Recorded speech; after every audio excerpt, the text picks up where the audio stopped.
سرگزشت ایک کمسن سپاہی سالار کی، جو ایک مظلوم بہن کی پکار پر ہندو راجاؤں پر چڑھ دوڑا۔ تاریخ اسلام کے اس جرنیل نے بہادری، شجاعت اور قوت ایمانی سے نہ صرف سندھ کو فتح کیا بلکہ اپنے حسن سلوک سے وادی سندھ کو اسلام کے نور سے منور کر دیا۔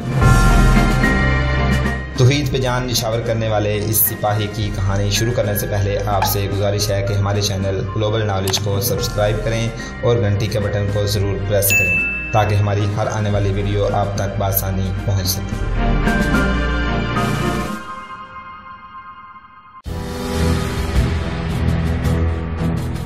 مائی رانی نے بلال کو دوسرے دن قلعے سے تھوڑی ہی دور ایک جگہ ملنے کو کہا تھا۔ دوسرے دن بلال چلنے لگا تو دوستوں نے اسے روک لیا۔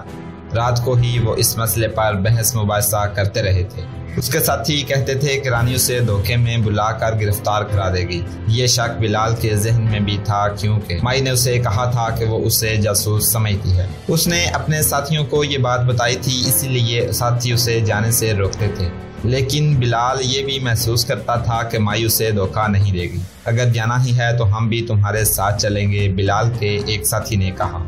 تم کیا کرو گے؟ بلال نے پوچھا اور کہا، تم سب کو میرے ساتھ دے کر وہ مجھے نہیں ملے گی، اور یہ بھی سوچو کہ اس کی نیت خراب ہوئی تو تم سب میرے ساتھ پکڑے جاؤ گے۔ بہتر ہے کہ مجھے خطرہ مول لینے دو اور تم یہیں رہو۔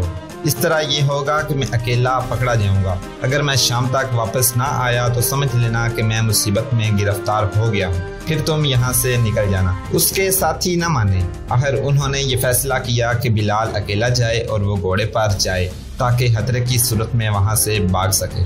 انہوں نے یہ بھی طے کر لیا کہ اس کے چاروں ساتھی اس جگہ سے جہاں بلال سے رانی نے ملنا تھا کچھ دور چھپے رہیں گے اور خطرے کی صورت میں بلال کی مدد کو پہنچیں گے۔ بلال بن عثمان اپنے گھوڑے پر سوار ہوا، برچھی ہاتھ میں لی اور چل پڑا۔ اس نے جہاں پہنچنا تھا وہ جگہ 2.5-3 میل دور تھی۔ مائی نے اسے راستہ بتا دیا تھا۔ بلال جب چٹانوں، ٹیلوں اور کڈنالوں کے علاقے سے نکل کر آگے گیا تو اسے کچھ دور ایک ایسا سرسبز خطہ دکھائی دینے لگا جیسے صحرا میں نخلستان ہوتا ہے۔ وہاں ہرے بھرے درختوں کے جھنڈ تھے، ان میں چھوٹے چھوٹے درخت بھی تھے اور اونچے بھی، ان کے نیچے اونچی گھاس بھی تھی اور پودے بھی تھے۔ ادھر سے بلال کا گھوڑا چلا جا رہا تھا، ادھر سے ایک گھوڑا دوڑ آ رہا تھا۔ سیاہ رنگ کے اس گھوڑے کی سج دج بتاتی تھی کہ شاہی استبل کا گھوڑا ہے۔ بلال بن عثمان نے دور سے پہچان لیا کہ گھوڑے کا سوار کوئی آدمی نہیں، عورت ہے، وہ رانی تھی۔ بلال بن عثمان کوئی ایسا کچا آدمی نہیں تھا، اس نے اپنے آپ پر مائی رانی کے حسن اور اس کی جوانی کو سوار نہیں کیا تھا۔ اس نے گھوڑے کو ایڑی لگائی اور گھوڑا دوڑ پڑا، لیکن گھوڑے کا رخ مائی رانی کی طرف نہیں تھا بلکہ اس طرف تھا جہاں اس نے رانی سے ملنا تھا۔ وہ رانی سے پہلے اس جگہ پہنچ گیا۔ وہ جگہ بہت ہی خوبصورت تھی۔ اس کے اندر چھوٹی سی ایک جھیل بنی ہوئی تھی۔ اس کے ارد گرد چھوٹی چھوٹی ٹیکریاں اور ان پر اونچی گھاس اور جھاڑیوں جیسے سرسبز پودے تھے۔ ان میں اور ٹیکریوں کے پیچھے بیک وقت کئی آدمی چھپ سکتے تھے اور یہ جگہ خاصی وسیع تھی۔ بلال گھوڑا دوڑاتا ہوا اس تمام علاقے میں گھوم گیا۔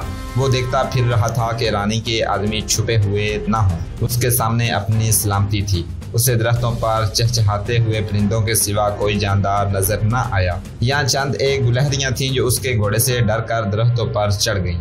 وہ تمام جگہ گھوم پھر کر جھیل کے کنارے پر آیا تو ادھر سے مائی رانی کا گھوڑا اس خوبصورت جگہ داخل ہوا۔ وہ کود کر گھوڑے سے اتری اور بچوں کی طرح ہنستی ہوئی بلال کی طرف آئی۔ بلال گھوڑے سے اتر کر آہستہ آہستہ اس کی طرف بڑھا۔ مائی نے قریب آ کر بے ساختگی سے بلال کا ایک ہاتھ اپنے دونوں ہاتھوں میں لے لیا اور اس ہاتھ کو چوم لیا۔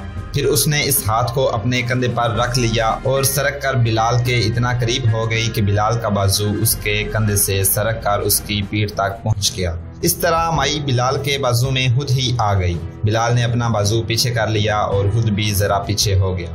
کیوں؟ مائی رانی نے مسکراتے ہوئے پوچھا۔ کیا تمہیں اچھا نہیں لگا؟ کیا تم مجھ سے ڈرتے ہو کہ میں اس دیش کی رانی ہوں؟ تمہیں ڈرنا نہیں چاہیے۔ میں جانتی ہوں تم اپنے دیش کی رایا میں سے نہیں۔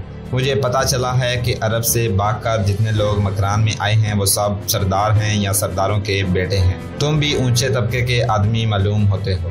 نہیں رانی، بلال نے کہا، میں ڈرتا نہیں، میں حیران ہو رہا ہوں کہ ایک ملک کی رانی اکیلی قلعے سے اتنی دور آ گئی ہے، کیا تمہارے محافظ بعد میں آئیں گے؟ نہیں، مائی رانی نے جواب دیا، یہاں اور کوئی نہیں آئے گا، میں ان رانیوں میں سے نہیں ہوں جو رایا پر روپ ڈالنے کے لیے محافظوں کے پورے دستے کے ساتھ باہر نکلا کرتی ہیں۔ کیا راجا نے تم پر اکیلے باہر نکلنے کی پابندی نہیں لگائی؟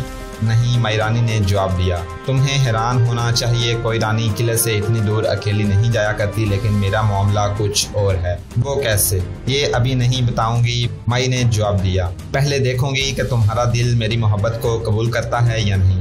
مجھے تمہاری محبت کھینچ لائی ہے، کیا تم مجھے محبت کے قابل نہیں سمجھتے؟ سمجھتا ہوں رانی، بلال نے جواب دیا، لیکن میں اور بھی بہت کچھ سمجھتا ہوں۔ تم نے میرے لیے بہت خوبصورت چال بچھایا ہے۔ میں نے سنا تھا کہ عرب کے لوگ ہمارے ملک کے لوگوں سے زیادہ عقل مند ہوتے ہیں، مائی نے کہا، لیکن تم تو عقل سے بالکل ہی خالی ہو۔ کیا تم یہ سمجھے بیٹھے ہو کہ ہماری فوج 5 آدمیوں کو پکڑ نہیں سکتی؟ تمہیں پکڑوانا ہوتا تو کیا رات کے وقت فوج کی تھوڑی سی نفری بھیج کر تمہارے ساتھیوں سمیت نہیں پکڑا جا سکتا تھا؟ تم نے مجھے محبت کے قابل کیوں سمجھا ہے؟ بلال بن عثمان نے پوچھا، کیا تمہیں مجھ سے بہتر کوئی اپنے ملک کا آدمی نہیں ملا؟ میں رانی ہوں بلال، مائی نے کہا، ہو سکتا ہے تم سے زیادہ خوبصورت جوان میری محبت میں تڑپ رہے ہوں، لیکن وہ ایسی بات زبان پر نہیں لا سکتی۔ رانی کو رایا دیوی سمجھتی ہے، رانی کی لوگ پوجا کرتے ہیں، لیکن بلال آج ایک رانی ایک اجنبی کے پاس محبت کا پیغام لے کر آئی ہے، اجنبی بھی ایسا جو نہ جانے کون ہے اور کیا ہے۔ مجھے تو یقین سا ہو چلا ہے کہ ہم دونوں پچھلے جنم میں اکٹھے رہے ہیں، ہم دونوں ایک تھے۔ میرا مذہب نہیں مانتا کہ انسان مر کر دنیا میں آ جاتا ہے، بلال نے کہا۔ محبت میں مذہب کو نہ لاؤ بلال، مائی نے کہا، تھوڑی دیر میرے پاس بیٹھو، میرا دل توڑ کے نہ جانا۔ اس نے بلال کو اپنے پاس بٹھا لیا۔ بلال میں وہ مردانہ حسن و جمال تھا کہ ہندوستان کی ایک رانی اس پر فریفتہ ہو جاتی، اور مائی رانی کے حسن و جمال میں وہ جادو تھا کہ عرب کا ایک جوان آدمی اس کا گرویدہ ہو جاتا۔ جب بلال اور رانی اس رخ پرور سبزہ زار سے نکلے تو سورج بہت دور آگے نکل گیا تھا، درختوں کے سائے لمبے ہو گئے تھے۔ بلال کے ساتھی دور ایک جگہ چھپے ہوئے تھے، وہ اس جگہ کو دیکھتے رہے تھے جہاں بلال غائب ہو گیا تھا۔ انہیں توقع تھی کہ قلعے سے فوج کے کچھ آدمی آئیں گے اور اس جگہ کو گھیرے میں لے کر بلال کو قتل کر جائیں گے یا اسے پکڑ کر لے جائیں گے، لیکن کوئی بھی نہ آیا۔ بلال واپس ان کے پاس آیا تو اس پر خمار سا طاری تھا، اس کے بولنے کا انداز ایسا تھا جیسے نشے میں ہو۔ اس کے ساتھی اس سے کچھ اور پوچھتے تھے اور وہ کچھ اور جواب دیتا تھا، وہ رانی کی روحانی باتیں سناتا تھا۔ ساتھیوں نے اسے برا بلا کہا تو وہ ذرا ہوش میں آیا۔ خدا کی قسم، اس نے کہا، میں نے تم سب کا انتظام کر دیا ہے، رانی ہمیں قلعے میں رکھ لے گی، وہ کل پھر آئے گی۔ دوسرے دن بلال بن عثمان پھر اس جگہ مائی رانی کے پاس بیٹھا ہوا تھا۔ دونوں کے والہانہ پن کا یہ عالم تھا جیسے ایک دوسرے میں تحلیل ہو جانے کی کوشش کر رہے ہوں۔ وہ درخت کی شاخ پر بیٹھے کبوتر اور کبوتری لگتے تھے جو پیار اور محبت میں مگن ہوتے ہیں۔ کیا اب بھی تم مجھ پر شک کرتے ہو؟ مائی نے بلال سے پوچھا۔ اپنے دل سے پوچھو، کیا میں تمہیں پکڑوا دوں گی؟ یہ شک تو نہیں رہا کہ تم مجھے پکڑوا دو گی، بلال نے کہا، لیکن مجھے اس سوال کا جواب نہیں ملتا کہ تم اپنے حامد کو دھوکہ کیوں دے رہی ہو۔ وہ اتنا بڑا راجہ ہے اور سنا ہے وہ تندرست اور توانا ہے، اور وہ بدصورت بھی نہیں اور وہ بوڑھا بھی نہیں، پھر تم اسے محبت کے قابل کیوں نہیں سمجھتی؟ مجھے اس کے ساتھ اتنی محبت ہے کہ میں اسے اپنی زندگی بھی دے دوں، مائی نے کہا۔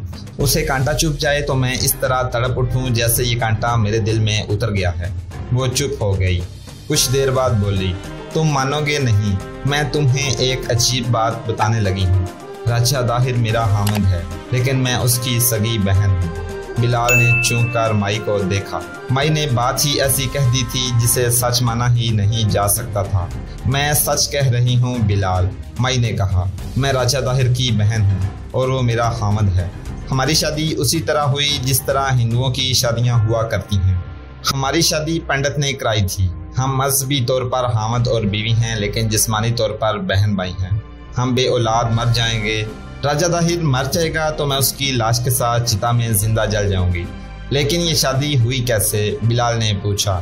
اس شادی کا مطلب کیا ہے؟